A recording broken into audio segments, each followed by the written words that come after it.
Senhores e senhoras, começa agora mais um quadro de perguntas e respostas do Gospel, meu amigo Washington aqui. Gospel responde. Tamo na mão aqui com as perguntas que vocês mandaram pra gente lá no Instagram.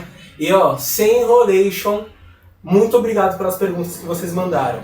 Segue a gente lá no Instagram, em todas as nossas redes sociais. Fica ligado com o Spotify, tem áudio lá de reflexão toda segunda e toda sexta, e vídeo no canal, todo aí o canal de cortes, tá tudo aí. Sem enrolação, vamos para a primeira pergunta. Seguinte, a primeira pergunta, ela é uma pergunta objetiva, uma pergunta que foi feita pelo nosso amigo Felipe Lisboa. Ah, Lisboinha! O Lisboa perguntou o seguinte: qual a maior dificuldade que vocês sentem ao abordar um tema em cada episódio? Cara, sendo bem sincero, a maior dificuldade é começar. É começar. Por quê? Porque a gente não tira o tema da nossa cabeça, cara. Então o que a gente faz, né? Eu e o João. A gente sempre conversa pra gente orar. Primeiramente, buscar a Deus para ver o que é necessário trazer para vocês como conteúdo. Sim. Então a gente faz uma série de pesquisas sobre o que não está sendo falado. O que a gente precisa falar que muitas vezes está escondido. Então esse é um fator muito importante quando a gente tem dificuldades no sentido de, como que a gente vai falar sobre isso? Uma forma que ninguém falou ainda.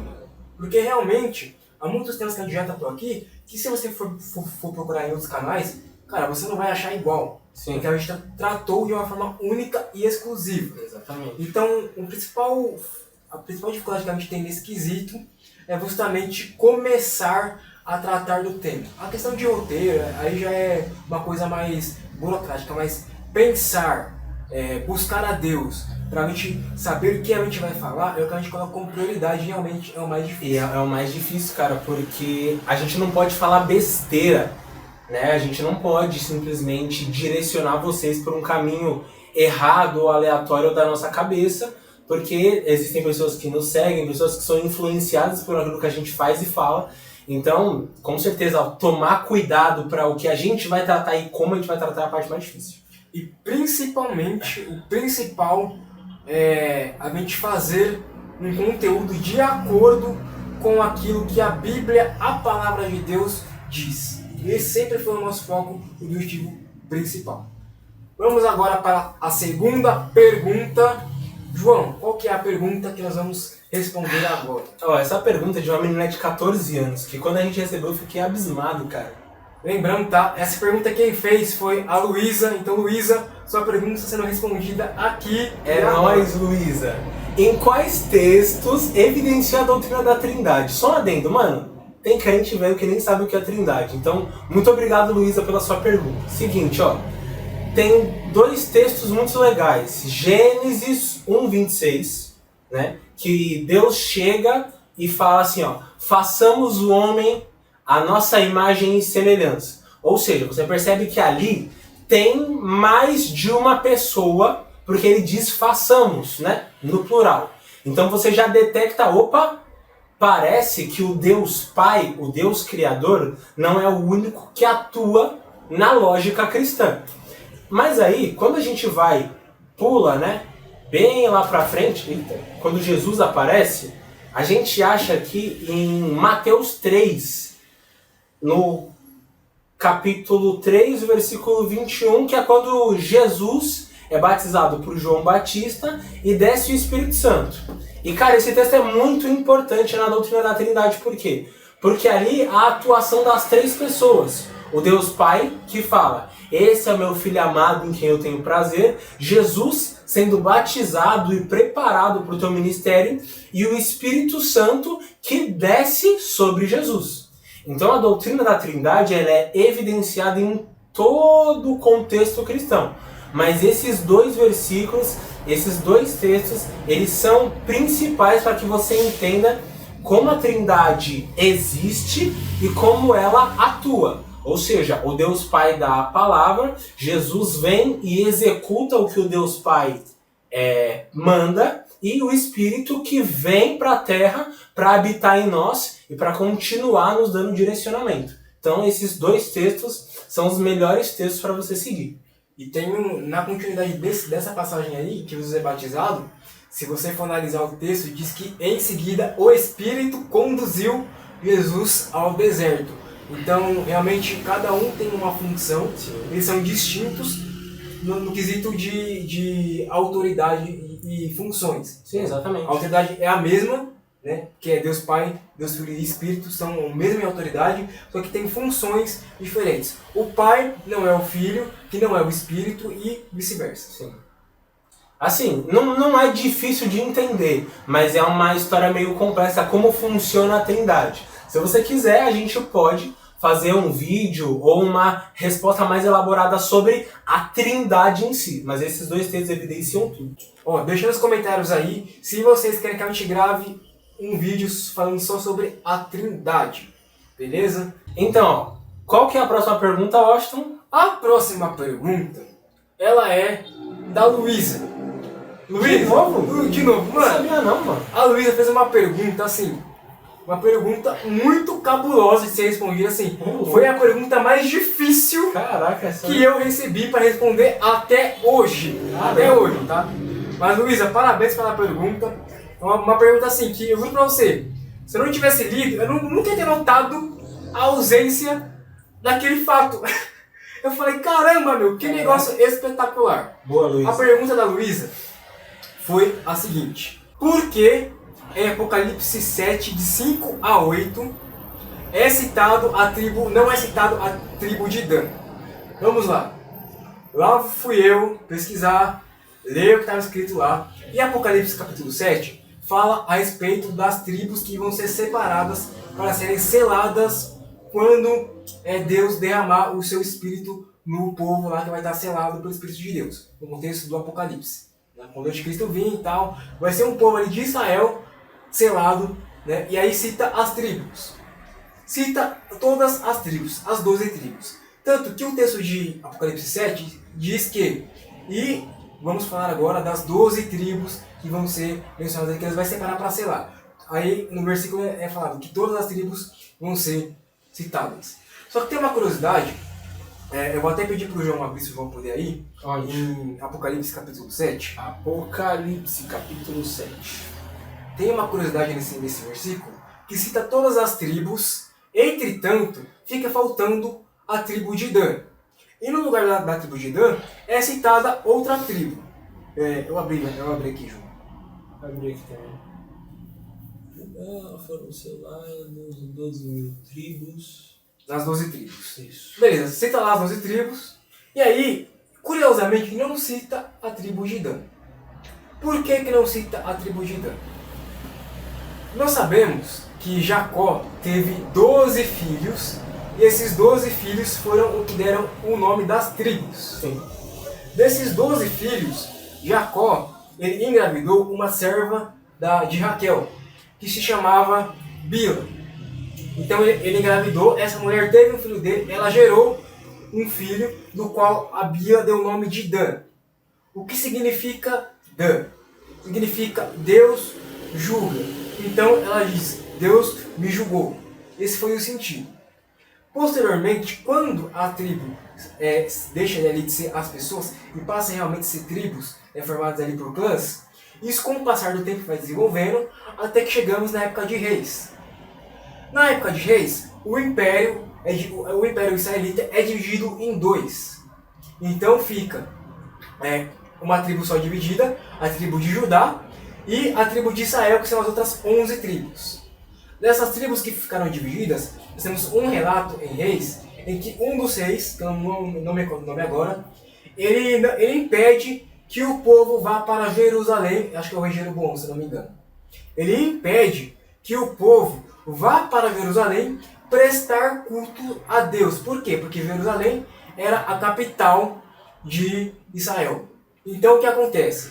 A tribo de Dan é corrompida e começa a entrar a idolatria. Lembrando que a tribo de Dan é uma tribo estrangeira, porque veio de uma mulher não israelita, uma serva da serva de Raquel. né? Então é uma tribo que foi agregada ali. É o que acontece. Com esse acontecimento de guerras, Israel separado, dividido em 2 reinos, o rei Jeroboão impede que o povo vá a Jerusalém adorar a Deus, erguer um sacrifício, um altar de sacrifício, e aí ele começa a criar ídolos. Então ele impede que o povo vá a Jerusalém para adorar. O que acontece? Com o tempo, essa tribo ela realmente fica idólatra e se distancia de Deus. Aí em Apocalipse, por causa disso, veja bem, Dan, o nome de Dan é julgamento. Deus fez um julgamento da tribo de Dan, separando ela das 12 tribos. Então, acrescenta uma tribo em específico, a tribo de Issacar. A tribo de Issacar é a tribo que é colocada no lugar de Dan. Então, por isso que não aparece Dan nesse capítulo de Apocalipse 7. Perfeito. Bom, agora vamos para a última pergunta, E a que mais polêmica. tema deste vídeo aqui, que você já viu aí embaixo, que é a pergunta que o João irá responder. Junto com você, cara. Porque assim, essa pergunta, ela já foi respondida por um monte de canais muito bons. Só que, cara, eu nunca tive uma resposta... A resposta que sempre foi dada, sempre faltava alguma coisa. Eu vou te dar uma resposta, cara, tão boa aqui, que você tem que anotar e compartilhar esse vídeo pra todo mundo. Crente pode fazer tatuagem? Gente, é o seguinte, é óbvio que fazer tatuagem não é um pecado em si.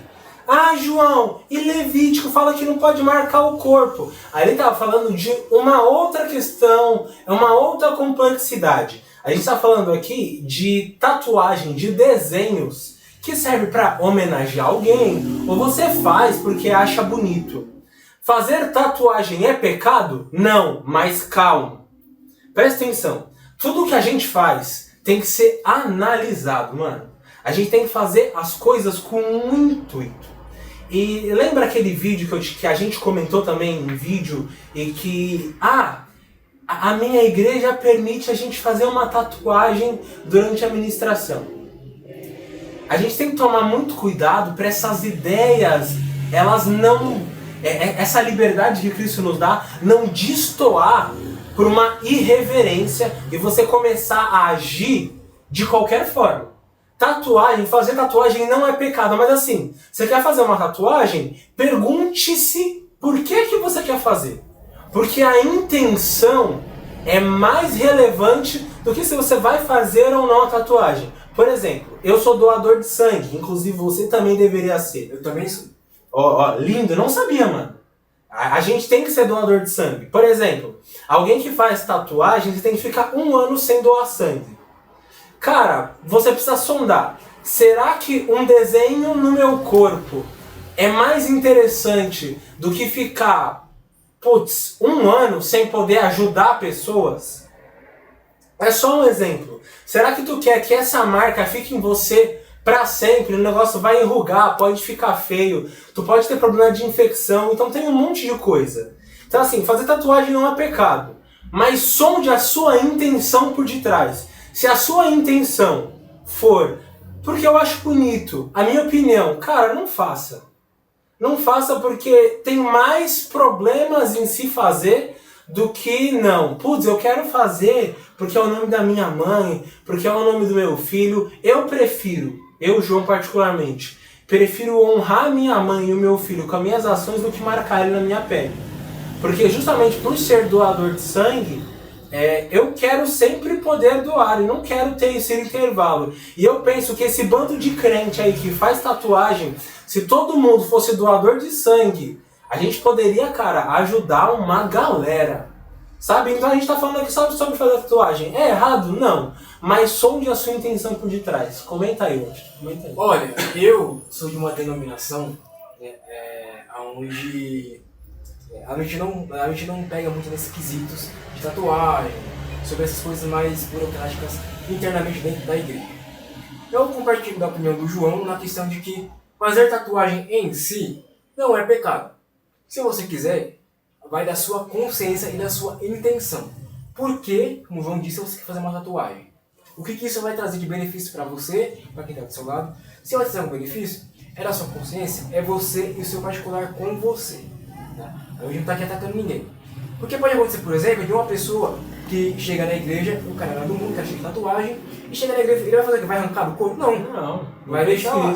Só que a intenção daquele que quer fazer tatuagem antes e depois podem ser diferentes. Então é baseado nessa tecla, tipo assim, se o cara tá na igreja, o cara quer fazer uma tatuagem, cara, não é pecado.